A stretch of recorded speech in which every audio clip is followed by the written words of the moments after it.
Le virus mortel d'Ebola qui a frappé l'Afrique de l'Ouest à la fin de 2013 a touché plus de 28 000 personnes dans de multiples pays, causant plus de 11 000 décès et envoyant des ondes de choc dans le monde entier. La difficulté à contrôler la propagation du virus Ebola a conduit à de nouveaux appels pour une plus grande coopération entre les éleveurs agricoles et les travailleurs de la santé.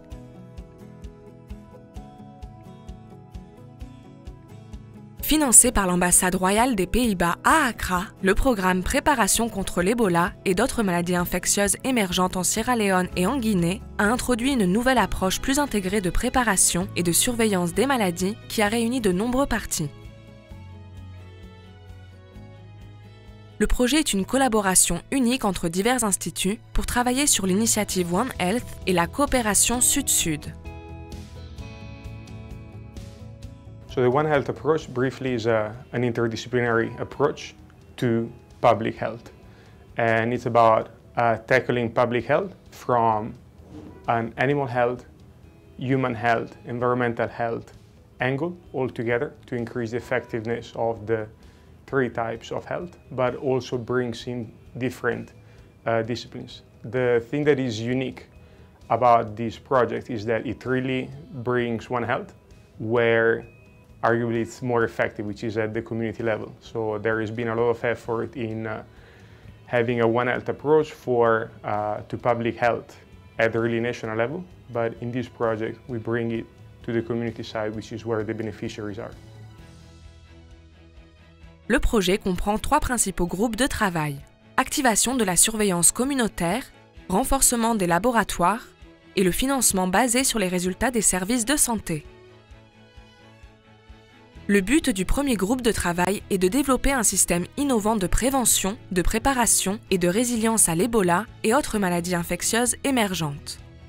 Les équipes travaillent directement avec des partenaires sur un programme Une seule santé, abordant l'engagement communautaire et la surveillance dans une perspective intégrée de santé animale et humaine. In Sierra Leone, people actually they live with the animals. Livestock is part of their daily lives. And almost all of the farmers in Sierra Leone, they keep few animals with them in case of emergencies, when they need money to pay school fees, to settle medical fees. They usually resort to selling some of these animals to take care of these financial activities. So they are very close to the animals, I can assure you of that. Pour compenser le manque de vétérinaires qualifiés, des éleveurs ont été formés pour devenir des paravétérinaires ou agents communautaires de santé animale et ils constituent le premier maillon du nouveau système d'alerte aux maladies. They met us sometime in December that we should do a pilot of community animal health workers.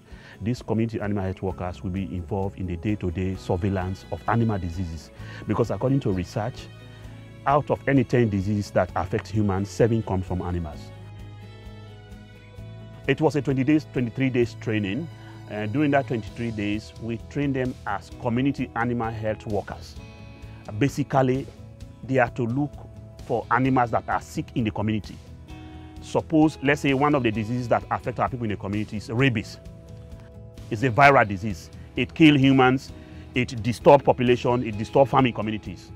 So we taught them how to detect diseases and how to administer basic treatment. And for now, they have started treating. So the animal health is improving bit by bit. Le groupe de travail 2 vise à renforcer les services de laboratoire, y compris leur système d'assurance qualité, en vue d'améliorer la préparation et la résilience à l'Ebola et autres maladies infectieuses émergentes. Une partie du projet comprenait la rénovation du laboratoire vétérinaire et de santé publique de l'université de Njala en tant que laboratoire fonctionnel de biosécurité de niveau 2. La coopération Sud-Sud est réalisée ici par l'assistance technique de l'Institut de recherche médicale du Noguchi Memorial à Accra.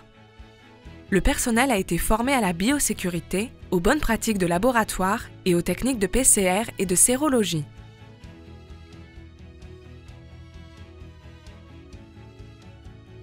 This laboratory is not only for that. This is a university. all students coming from animal science department, we have to come and do practical. So by the time you are leaving Jala University, you'll be able to do serology, you'll be able to do PCR. I mean, you have some idea. So this will be a springboard to train our staff to work in the hospitals and all the laboratories in the country. As a laboratory, we are working on animals, so you don't have no right. It is unethical for us to draw samples from humans. So the humans, the medical people deal with the human beings. We have some blood samples here that was collected by the Moyamba District Medical Team, which we have to analyze for Lassa, for Ebola, and for Rift Valley fever. So the human people deal with humans and we deal with animals. But we can analyze it. So that is a One Health. We are not only dealing with animals, we tell the people what is the disease that the animals have, how they can protect, and we also link with the hospital. So we are linking with the hospital, human aspect, we deal with the people in the communities. That's exactly a One Health, a perfect One Health situation. Le but du groupe de travail 3 est de renforcer l'interface entre les services de santé et la communauté. Une voie prometteuse pour améliorer la prestation de services et le financement basé sur les résultats. Un modèle de financement basé sur les résultats a été développé pour la Guinée avec le ministère de la Santé et de l'Hygiène publique assumant le rôle principal. Ce modèle est piloté à Mamou District en Guinée et comprend la formation de fournisseurs et de vérificateurs ainsi que l'élaboration de manuels de formation. Depuis le lancement de ce projet, nous avons constaté beaucoup de changements.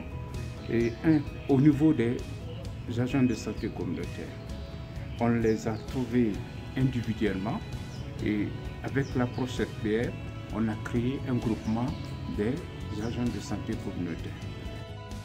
Ils étaient dans le bénévolat, mais maintenant avec l'approche FPR, ils gagnent des subsides en fonction des résultats. Dans la pratique, ça veut dire que si avant la femme qui venait faire la consultation prénatale ou bien la femme qui venait accoucher, à partir de la fin de l'accouchement, n'avait plus de lien avec la structure de santé formelle, mais avec le RBF, nous avons développé, il y a des mécanismes qui sont développés, non seulement la femme qui vient pour la consultation prénatale, il laisse son adresse, la femme qui vient accoucher au centre de santé, elle a son adresse. Donc les agents communautaires qui travaillent avec la structure et la communauté, si la femme qui vient pour la consultation prénatale, elle n'est pas venue à la date indiquée, l'agent communautaire peut se déplacer pour aller savoir dans le ménage qu'est-ce qui a fait que la femme n'est pas venue. 4 ans plus tard, l'épidémie d'Ebola a été endiguée, mais il existe toujours un risque futur d'épidémie d'Ebola et d'autres maladies infectieuses émergentes, telles que la fièvre de Lassa, la dengue, le choléra, la fièvre de Marburg et la fièvre jaune. Yeah, definitely. We're more prepared than we were before Ebola. You know, Ebola caught us unawares. Now we are in a better shape than we were in 2014 when Ebola struck. Like I told you, we have the rapid response teams now. We have the emergency operational centers, both at district level and at central level. And there's a telephone number you can call in case there's an outbreak. And now the people have been sensitized since the last outbreak. They know what they are supposed to look for and what precautions they have to take. So I think we are better prepared now than we were before the Ebola struck.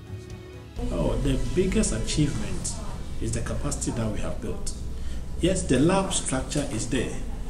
We have put in equipment, but the human resource that we have instilled into them, how to test for this basic viral agent, to me, is the biggest achievement we have made there.